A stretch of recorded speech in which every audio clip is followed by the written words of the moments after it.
અમદાવાદમાં સરદાર સ્ટેડિયમ ખાતે એએમસીનું 15,502 કરોડનું બજેટ રજૂ કરવામાં આવ્યું હતું.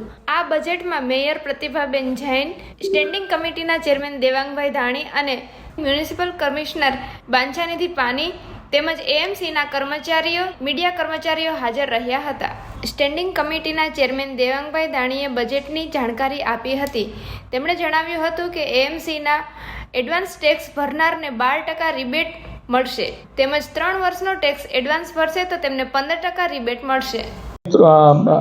માન્ય કમિશનર શ્રી દ્વારા 25-26ના વર્ષ માટેનું 14,001 કરોડ રૂપિયાનું જે અંદાજપત્ર રજૂ કરવામાં આવ્યું હતું, તેમાં સ્ટેન્ડિંગ કમિટીએ અમારા તમામ માન્ય ધારાસભ્યશ્રીઓ હોય, સંસદ સભ્યશ્રીઓ હોય, તો તમામના સલાહ સૂચનો લઈ, તેમાં કોર્પોરેટરોના સલાહ સૂચનો લઈ અને આજે તેની અંદર 1,501 કરોડ રૂપિયાનો સુધારો મૂક્યો છે.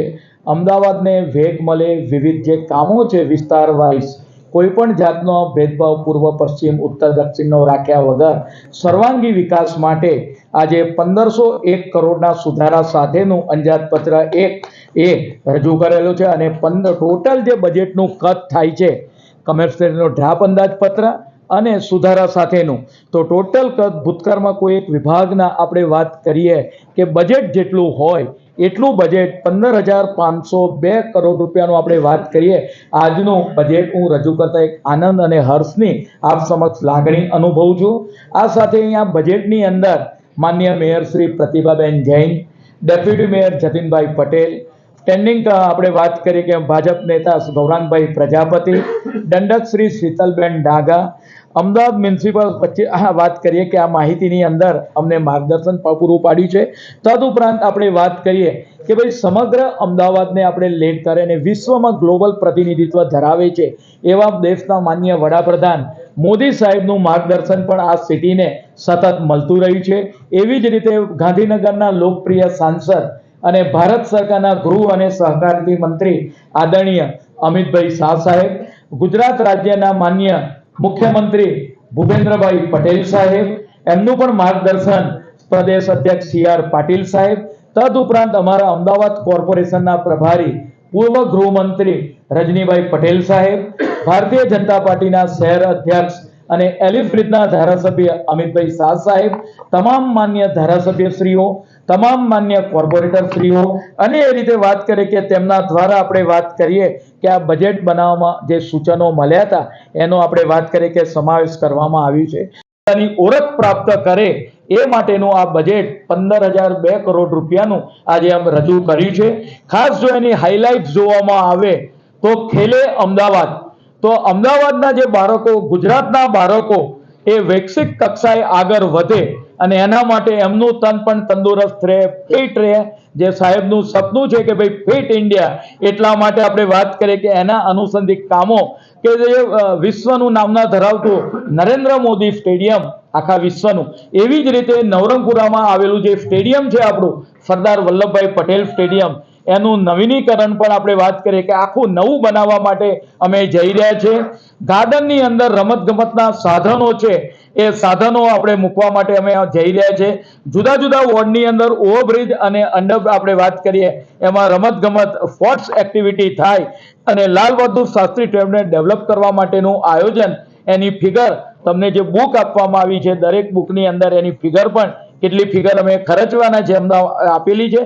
એ જ રીતે આપણે વાત કરીએ કે આપણું અમદાવાદ સ્વચ્છ અમદાવાદ બને એ આપણા સહિયારી બધાની જવાબદારી છે.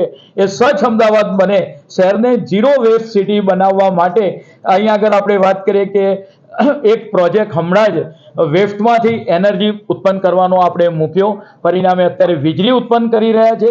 એ જ રીતે આપણે જ્યાં ગ્રીન વેસ્ટ ઉત્પન્ન થાય છે, બે મોટી એપીએમસી માર્કેટમાંથી રોજનો 60 થી 70 ટન કચરો ઉત્પન્ન થાય છે, એટલે એક પ્લાન્ટ અમે નાખવા માટે જઈ રહ્યા છે જેમાંથી સીએનજી ગેસ ઉત્પન્ન કરી એ સીએનજી ગેસનો કઈ રીતે ઉપયોગ કરી શકાય, એટલે આ બધી બાબતમાંથી રિન્યુએબલ સોર્સ તરફ એનર્જીના કઈ તરફ જઈ શકાય એ પ્લાન્ટનું આયોજન કર્યું છે. એવી જ રીતે નારામુક્ત અમદાવાદ કે ભાઈ અમદાવાદને નારામુક્ત કઈ રીતે કરી શકાય એ માટે આપણે વાત કરીએ કે એનો પણ અભિગમ કરવામાં આવ્યો છે. શહેરના જે તળાવો છે, આ ગયા બજેટની અંદર અમે ડ્રેનેજ વિભાગમાં બાયોરેમેડિક્સ ટેકનોલોજીનો ઉપયોગ કરી ડ્રેનેજનું પાણી કઈ રીતે શુદ્ધ બને એ માટેનો પ્રયત્ન કર્યો હતો. એમાં સારી સફળતા મળી છે. એટલે આ વખતે તળાવની અંદર જે પાણી ભરાવાના છે એ તળાવના પાણીનું શુદ્ધિકરણ કરવામાં માટે બાયોરેમેડિક્સ ટેકનોલોજીનો ઉપયોગ કરવામાં આવશે. તદુપરાંત જ્યારે અમદાવાદ વૈશ્વિક કક્ષાએ ઓળખ ધારણ કરતું હોય ત્યારે તમામ વેન્ડર્સ હોય એ પોતે એક નિયમિત એને એપ્રન, હાથે મોજા, ગ્લોવ્સ, કેપ આનું આયોજન કરવામાં આવ્યું છે. ગ્રીન અમદાવાદને બઢાવો આપવા માટે જુદા જુદા હયાત ગાર્ડનને રિનોવેટ કરી, જેની અંદર એક મુખ્ય પ્રહલાદનગર જે ગાર્ડન છે, વર્ષો જૂનું ગાર્ડન હતું, એનું આપણે વાત કરીએ કે નવું બનાવવા માટેનું આયોજન બીજા ગાર્ડન લીધેલા છે. લોટસ ગાર્ડન બનાવવા માટે બીજું બજેટ ફાળવવામાં આવ્યું છે. એ પણ અમદાવાદની આગવી ઓળખ થશે કાંકરિયા ગાર્ડનની એમ. તદુપરાંત જે રીતે હવે જમીનની માત્રા ઘટતી જાય તો હવે વર્ટિકલ ગાર્ડન તરફ વિચારવું પડે. એટલે જુદા જુદા જે બ્રિજો છે એની નીચે હવે વર્ટિકલ ગાર્ડનનું પણ એક આયોજન વિચારેલું છે.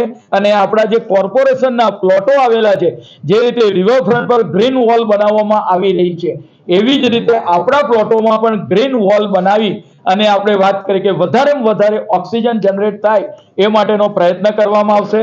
સ્વસ્થ અમદાવાદ આપણે વાત કરીએ કે દરેક નાગરિક સ્વસ્થ રહે એ માટે આપણે આયોજન કરેલું છે. પ્રાઇમરી હેલ્થ સેન્ટર પર આપણે વાત કરીએ કે હેલ્થ એટીએમ મશીન, એલજી અને શારદાબેન જે આપણી હોસ્પિટલો છે ત્યાં આગળ વધુ સારી સુવિધા થાય એ માટે ત્યાં આગળ કિયોસ્ક મૂકવામાં આવશે. શહેરના તમામ જે સીએચસી સેન્ટર આવેલા છે એની અંદર ઉનાળાની અંદર ગાયનેક વોર્ડની અંદર જે તકલીફ પડતી હોય છે એને વાતાનુકૂલિત કરવા માટેનું આયોજન પણ આપણે લીધું છે.